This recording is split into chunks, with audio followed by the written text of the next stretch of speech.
آپ کے علم میں ہے کہ میرا آج کا موضوع ہے عظمت مصطفیٰ صلی اللہ علیہ وسلم۔ اس موضوع پر سب سے پہلے مجھے یہ تمہیدی بات آپ پہ گوشگزار کرنی ہے کہ نبی اکرم صلی اللہ علیہ وسلم کی شخصیت کے عظمت کے مختلف پہلو ہیں۔ ایک ہے آپ کا مقام و مرتبہ اور آپ کی عظمت بحیثیت نبی، ایک ہے آپ کی عظمت، آپ کا مقام رفیع و بلند بحیثیت انسان۔ پھر انسان کی حیثیت سے بھی ایک پہلو ہے روحانیات کا، آپ کا مقام اور مرتبہ روحانی اعتبار سے، اور دوسرا پہلو ہے عام انسانی معاملات کا، جن میں کہ انسان اپنی زندگی کے دوران لامحالہ جن میں سے گزرتا ہے اور مختلف حیثیتوں سے اس دنیا میں کام کرتا ہے۔ یہ جو مختلف پہلو ہیں عظمت محمدی کے صلی اللہ علیہ وسلم، ان میں سے بعض پہلوؤں کے بارے میں یہ بات ہمیں اچھی طرح سمجھ لینی چاہیے کہ اس کی عظمت، آپ کی عظمت کا بیان تو درکنار، اس کا ادراک اور شعور اور فہم بھی ہمارے لیے ناممکنات میں سے ہے۔ دیکھیے، سادہ سی مثال ہے کہ ایک معالج کا، ڈاکٹر کا، حکیم کا کیا مقام اور مرتبہ ہے اپنے فن میں، اس سے ظاہر ہے صرف کوئی معالج یا حکیم اور ڈاکٹر نہیں جان سکتا۔ ایک انجینئر کا کیا مقام ہے اپنے فن میں، اس سے واقفیت صرف انجینئر کو حاصل ہو سکتی ہے۔ لہذا ایک نبی کی حیثیت سے محمد الرسول اللہ صلی اللہ علیہ وسلم کا کیا مقام اور مرتبہ ہے، یہ صرف کسی نبی ہی کے لیے ممکن ہے کہ اس کا اندازہ کر سکے۔ کسی غیر نبی کے لیے یہ محال عقلی ہے۔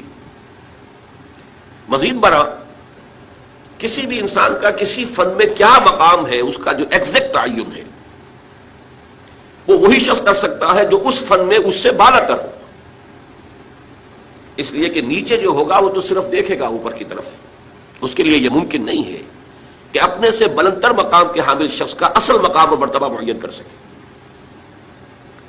اب ظاہر بات ہے کہ نبی اکرم صلی اللہ علیہ وسلم سے بالا تر مقام کسی نبی کا نہیں، لہذا کسی نبی کے لیے بھی یہ محال عقلی ہے کہ وہ حضور کے اصل مرتبہ اور مقام کو سمجھ سکے۔ وجہ یہ کہ عام انسان غیر نبی، اس کے لیے تو جیسا کہ میں نے عرض کیا یہ محالات عقلیہ میں سے۔ اسی طرح روحانی اعتبار سے حضور کا کیا مقام ہے، ظاہر بات ہے کہ ہم جیسے لوگوں کے لیے اس کا ادراک و شعور ممکن نہیں۔ چند باتیں میں آپ سے عرض کیے دیتا ہوں، بعض اعتبارات سے خود حضور نے اسے واضح کیا کہ یہ تمہارے لیے ناممکن ہے کہ سمجھ سکو۔ مثال کے طور پر حضور صوم وصال رکھتے تھے۔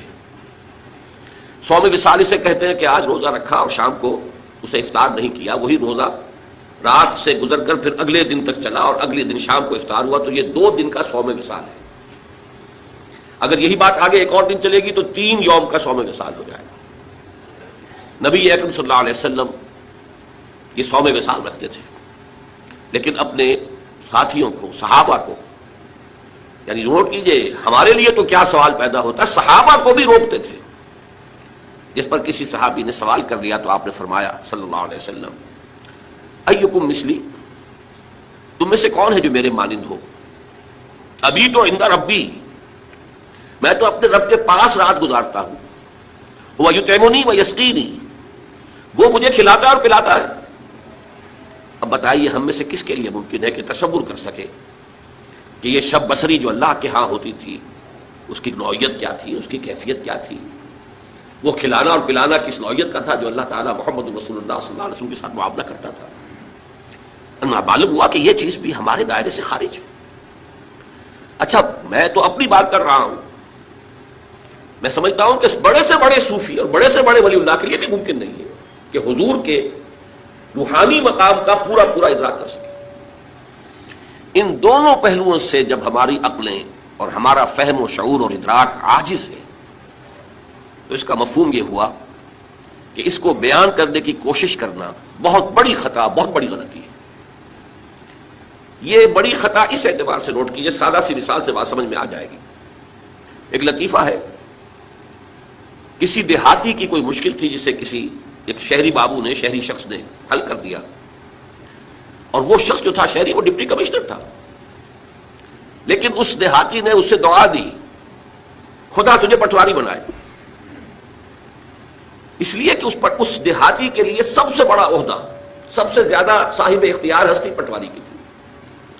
اس کی تھوڑی سی جنبش قلم سے اس کی زمین کسی اور کے نام درج ہو جاتی ہے، انتقال ہو جاتا، اسی کے قلم کی جنبش سے مالیانہ معاف ہو جائے گا۔ سارے اختیارات اس دیہاتی کے جو ہیں، اس کاشتکار کے جو ہیں، وہ تو اس کے ہاتھ میں ہیں۔ اسے کیا معلوم کہ اس پٹواری سے لے کر اس ڈپٹی کمشنر تک کتنے عہدے ہیں درمیان میں، اور وہ شخص کتنے مقام بلند پر فائز ہے جسے وہ دعا دے رہا ہے پٹواری ہونے کی۔ تو اسی کا اندیشہ ہے کہ ہم اگر حضور کے ان مقامات کو بیان کرنے کی کوشش کریں گے تو شدید خطرہ ہے کہ ہم حضور کی توہین کے مرتکب ہو جائیں، اس لیے کہ کما حقہ بیان ممکن نہیں ہے۔ جب کما حقہ بیان ممکن نہیں ہے تو ہم اپنے تصور کے مطابق مدح کریں گے، اور وہ بہت کمتر ہوگی اصل مقام کے اعتبار سے، اور اسی کا نام توہین ہے۔ یہی وجہ ہے، دیکھیے شیخ سعدی رحمۃ اللہ علیہ نے نہایت سادگی کے ساتھ میری ساری گفتگو کو سمو دیا اپنے دو اشعار میں، یا صاحب الجمال و یا سید البشر من وجهك المنیر لقد نور القمر لا يمكن الثناء كما كان حقه بعد خدا بزرگ توئی۔ قصہ مختصر، جتنا ان کا حق ہے کہ ان کی ثنا کی جائے وہ ممکن ہی نہیں ہمارے لیے، لا يمكن الثناء كما حقه۔ بس ہمیں صرف یہ کہہ کر جو ہے اس بات کے دامن میں پناہ لینی ہے کہ بعد از خدا بزرگ توئی، قصہ مختصر، اللہ کے بعد آپ ہی کی ہستی ہے بلند ترین، عظیم ترین۔ اب اسے کس طرح بیان کریں، کیا بیان کریں؟ ہمارا تصور سے بھی آگے بڑھ کر تخیل بھی سرنگوں ہے کہ وہ اس مقام بلند و رفیع کا کوئی ادراک اور شعور کر ہی نہیں سکتا۔ اسی کو نہایت خوبصورت انداز میں غالب نے کہا ہے، ماں ثنائے خواجہ بیزداں گذاشتے، ہم نے حضور صلی اللہ علیہ وسلم کی ثنا اور حمد کو خدا کے حوالے کر دیا ہے، یزداں کے حوالے کر دیا ہے، ہم اس کی کوشش ہی نہیں کرتے۔ کہا ذات پاک مرتبہ دان محمد است، اس لیے کہ وہی ذات پاک ہے جو اللہ کے جو محمد الرسول اللہ کے اصل مرتبے سے واقف ہے۔ یہ کہاں جو ہے اس کے مصرع ثانی میں وہ کہ کا مخفف، فارسی میں اشعار میں یہ بہت ہوتا ہے کثرت سے کہ ذات پاک مرتبہ دان محمد است، کہاں ذات پاک مرتبہ دان محمد است۔ محمد کے اصل مرتبے اور مقام کو جاننے والی ایک ہی ہستی ہے، وہ اللہ تعالیٰ کی ہے، لہذا غالب ثنائے خواجہ یزداں گذاشتے ہیں، غالب ہم نے تو حضور کی مدح و ثنا کو اللہ کے حوالے کر دیا۔